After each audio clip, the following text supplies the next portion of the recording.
Assalamualaikum warahmatullahi wabarakatuh.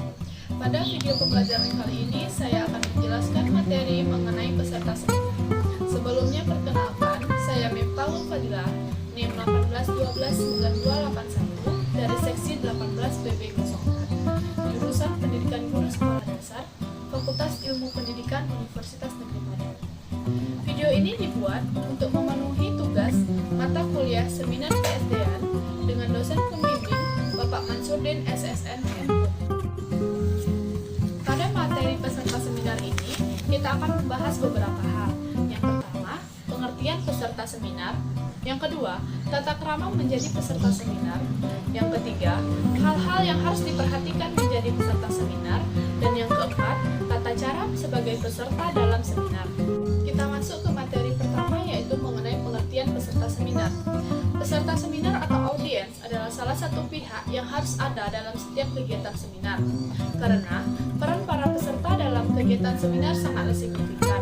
Karena dari pesertalah diharapkan adanya pertanyaan-pertanyaan, saran, kritik, maupun pendapat mengenai materi yang telah disampaikan oleh pemateri.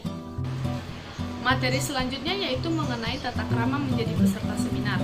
Yang pertama, mempelajari makalah. Yang kedua, bersikap sopan. Yang ketiga, menjaga kelancaran rapat atau diskusi. Yang keempat, tidak berbicara pada saat seminar atau diskusi. Yang kelima, apabila materi yang disampaikan belum selesai, hendaknya jangan ada yang bertanya. Yang keenam, apabila ingin bertanya, sebaiknya peserta mengangkat tangan atau mengacungkan jari. Dan yang terakhir, menyampaikan pertanyaan dengan singkat dan jelas.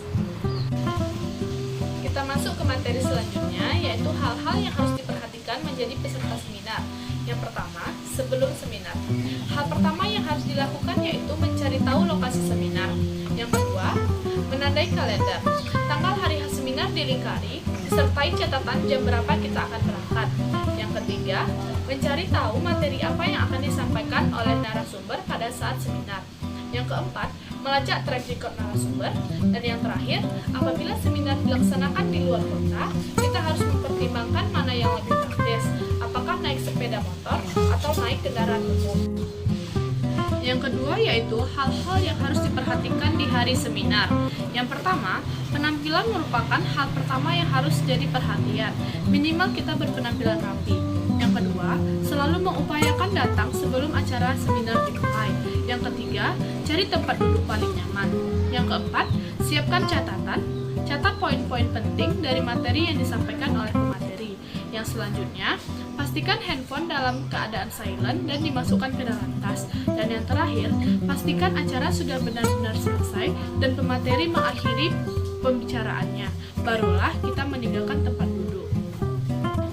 Kita masuk ke materi terakhir, yaitu mengenai tata cara peserta dalam seminar. Ada beberapa tata cara yang harus diperhatikan saat kita menjadi peserta dalam seminar. Yang pertama, tata cara peserta dalam seminar. Yang kedua, tata cara dalam mengajukan pertanyaan dalam diskusi seminar. Yang ketiga, tata cara dalam menyampaikan ide atau pendapat dalam diskusi seminar. Dan yang terakhir, tata cara menyampaikan koreksi pada diskusi seminar. Kita masuk ke tata cara yang pertama, yaitu tata cara peserta dalam seminar. Yang pertama, memahami makalah yang akan disampaikan oleh pemateri. Yang kedua, bersikap sopan dan santun.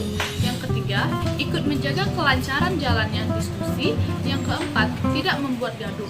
Yang kelima, mendengarkan penyajian makalah dengan serius. Yang keenam, peserta tidak melontarkan pertanyaan apabila penyaji masih menyampaikan makalah. Dan yang terakhir, apabila peserta ingin bertanya, agar mengangkat tangan terlebih dahulu. Tata cara yang kedua yaitu tata cara dalam mengajukan pertanyaan dalam diskusi seminar. Setelah penyaji selesai memaparkan materinya, agenda berikutnya yaitu diskusi atau tanya jawab. Ada beberapa kriteria yang harus dipenuhi oleh peserta seminar saat akan mengajukan pertanyaan. Yang pertama, pertanyaan harus jelas dan tidak terkesan berbelit-belit. Yang kedua, kalimat dalam pertanyaan menggunakan kalimat yang benar dan sopan. Yang ketiga, kalimat dalam pertanyaan tidak mengesankan menyalahkan penyaji dalam menyampaikan makalah. Tata cara yang ketiga yaitu tata cara dalam menyampaikan ide atau pendapat dalam diskusi seminar. Menyampaikan ide berarti menyampaikan suatu informasi kepada orang lain. Dalam menyampaikan ide atau pendapat, kita tidak boleh memaksakan suatu pendapat kepada orang lain. Dan di sini, peran moderator sangat diharapkan untuk memberikan pendapat yang bijaksana. Dan yang terakhir, tata cara dalam menyampaikan koreksi dalam diskusi seminar. Bila peserta akan menyampaikan koreksi terhadap uraian penyaji, perlu kejelasan pada bagian mana dan kenapa pada bagian tersebut harus dikoreksi. Penyampaiannya harus dengan kalimat yang benar dan tidak memberikan kesan kalimat perintah untuk koreksi. Baiklah teman-teman, demikian video pembelajaran mengenai peserta seminar dari saya. Semoga bisa bermanfaat bagi kita semua. Apabila ada penyampaian yang salah, saya mohon maaf. Saya sudahi. Assalamualaikum warahmatullahi wabarakatuh.